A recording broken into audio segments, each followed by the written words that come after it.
दिसंबर का महीना था। सुबह के 7 बज चुके थे, लेकिन सूरज की किरणें अभी भी धुंध की मोटी परत को चीर नहीं पाई थीं। ठंडी हवाएं गलियों में ऐसे दौड़ रही थीं, जैसे किसी ने उन्हें आजाद कर दिया हो। पूरा शहर रजाइयों और हीटरों में दुबका पड़ा था।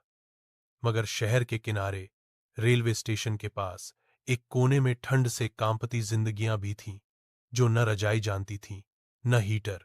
वहीं उसी प्लेटफॉर्म के पास एक पुराना टूटा हुआ झोपड़ा था। उसी में रामू अपनी पत्नी सीमा और 2 बच्चों के साथ रहता था। रामू रिक्शा चलाता था, दिन भर मेहनत करता और रात को बच्चों के साथ उस झोपड़ी में लौट आता। ठंड के मौसम में उसका काम बहुत घट जाता था, क्योंकि लोग कम निकलते थे। पर पेट की भूख तो हर मौसम में बराबर लगती है। उस सुबह रामू अपने फटे स्वेटर को सीने पर कसते हुए बोला, सीमा, मैं जरा स्टेशन तक जा रहा हूं। कोई सवारी मिल जाए तो थोड़ा कुछ मिल जाएगा खाने को। सीमा ने टूटी चप्पलें पहनते हुए कहा, इतनी ठंड में कहां जाओगे रामू? हाथ पैर जम रहे हैं। आज बच्चे भी ठीक नहीं लग रहे। रामू मुस्कुराया, अगर नहीं जाऊंगा तो शाम को चूल्हा कैसे जलेगा? इतना कहकर वह अपने पुराने रिक्शे को धक्का देकर स्टेशन की ओर चल पड़ा। उसके पीछे 2 नन्हे बच्चे, मुन्ना 8 साल और गुड़िया 5 साल, कंबल में दुबके हुए मां के पास बैठे थे। दर ठंडी सुबह, ठंडी सड़कें, स्टेशन पर ठंड का आलम कुछ और ही था। लोग कोट और मफलर में लिपटे जल्दी जल्दी ट्रेनों की ओर भाग रहे थे। लेकिन रामू के लिए ठंड से ज्यादा बड़ा डर भूख का था। सुबह से वह कई घंटों तक घूमता रहा, पर कोई सवारी नहीं मिली। उसके पैर बर्फ जैसे हो चुके थे, हथेलियों में दरारें पड़ गई थीं। तभी उसने देखा, एक अमीर साहब अपनी बड़ी कार से उतर रहे हैं। हाथ में चमकता मोबाइल, गले में ऊनी मफलर और पीछे से नौकर कंबल और बैग उठा रहा था। रामू ने उम्मीद से आवाज लगाई, रिक्शा चाहिए साहब, कहाँ चलना है? साहब ने एक नजर डाली और कहा, नहीं भाई, ठंड बहुत है, मैं तो कैब से जाऊंगा। रामू मुस्कुराकर चुप हो गया, पर उसकी मुस्कान के पीछे छिपी लाचारी किसी ने नहीं देखी। धूप और ठंड की रात शाम होने लगी थी। धुंध फिर से गहराने लगी थी। रामू खाली जेब और ठंडी उंगलियों के साथ घर लौटा। झोपड़ी के अंदर सीमा बैठी थी, बच्चों को गोद में लेकर। पास ही एक टूटी बाल्टी में लकड़ियों के टुकड़े जल रहे थे, जो अब बुझने लगे थे। सीमा बोली, आज कुछ मिला? रामू ने सिर झुका लिया, नहीं, 1 रुपया भी नहीं। बच्चे ठंड से सिमटते हुए बोले, बाबू, भूख लगी है। रामू ने जेब से एक आधी रोटी निकाली, जो उसने सुबह की बचा रखी थी। उसे 4 टुकड़ों में बांटकर सबको दे दिया। खुद उसने पानी पिया और लकड़ियों को फिर से सुलगाने की कोशिश की। सीमा ने देखा कि रामू के हाथ नीले पड़ गए हैं। उसने अपना पुराना दुपट्टा उसके गले में लपेट दिया और बोली, अब और बाहर मत जाओ रामू, बहुत ठंड है। रात गुजार लेंगे किसी तरह। रामू ने बच्चों की ओर देखा। उनकी आंखों में भूख से ज्यादा डर था, ठंड में जम जाने का डर। इंसानियत की एक किरण। उसी रात स्टेशन पर शहर की एक कॉलेज छात्रा अनामिका अपने दोस्तों के साथ गरीबों को कंबल बांट रही थी। वह एक एनजीओ से जुड़ी थी।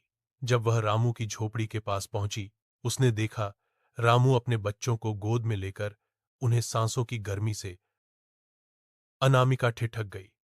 उसकी आंखों में आंसू भर आए। भैया, ये लो कंबल, बच्चों को ओढ़ा दो। रामू ने हैरानी से उसकी ओर देखा। बिटिया, भगवान तुम्हारा भला करे।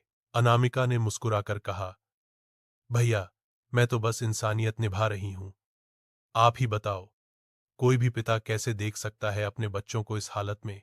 सीमा ने भी हाथ जोड़ दिए। उस रात पहली बार झोपड़ी में कुछ गर्मी महसूस हुई, न सिर्फ कंबल की, बल्कि इंसानियत की भी। नई सुबह की उम्मीद। अगली सुबह सूरज हल्का सा निकला था। रामू ने ठंडी हवा में गहरी सांस ली। उसने सोचा, शायद आज कुछ अच्छा हो जाए।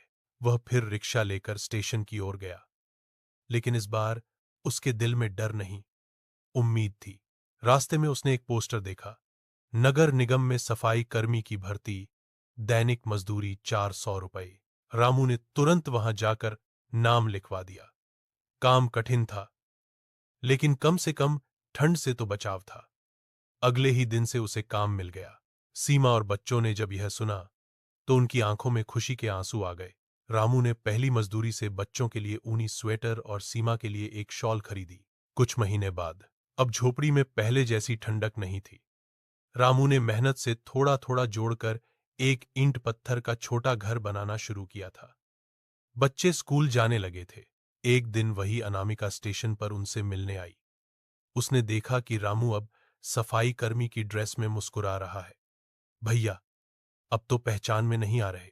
रामू हंस पड़ा। सब आपकी वजह से बिटिया। अगर उस रात आपने कंबल नहीं दिया होता तो शायद आज हम में से कोई जिंदा नहीं होता। अनामिका ने कहा, नहीं भैया, यह सब आपकी हिम्मत का नतीजा है। मैं तो बस एक बहाना थी। दर कहानी का सार। ठंड की मार सिर्फ शरीर को नहीं, कई बार उम्मीद को भी जमा देती है। लेकिन अगर कोई एक इंसान एक छोटी सी मदद का हाथ बढ़ा दे तो वह जमी हुई उम्मीद फिर से पिघल सकती है। गरीब होना कोई गुनाह नहीं, पर अमीर होकर गरीब की तकलीफ न समझना शायद सबसे बड़ी गलती है। रामू की कहानी हमें यही सिखाती है, हर सर्दी में किसी के लिए गर्मी बनो। निष्कर्ष, यह कहानी सिर्फ एक गरीब की नहीं, बल्कि उन लाखों लोगों की आवाज है जो हर साल ठंड की मार झेलते हैं। सरकारें योजनाएं बनाती हैं, पर सच्ची गर्मी तभी मिलती है जब समाज खुद आगे बढ़ता है। कंबल, स्वेटर या सिर्फ एक गिलास गरम चाय, यह सब किसी की जान बचा सकते हैं। इस ठंड में अगर हम सब मिलकर किसी जरूरतमंद के लिए थोड़ा भी करें तो यह धरती कुछ ज्यादा मानवीय लगने लगेगी।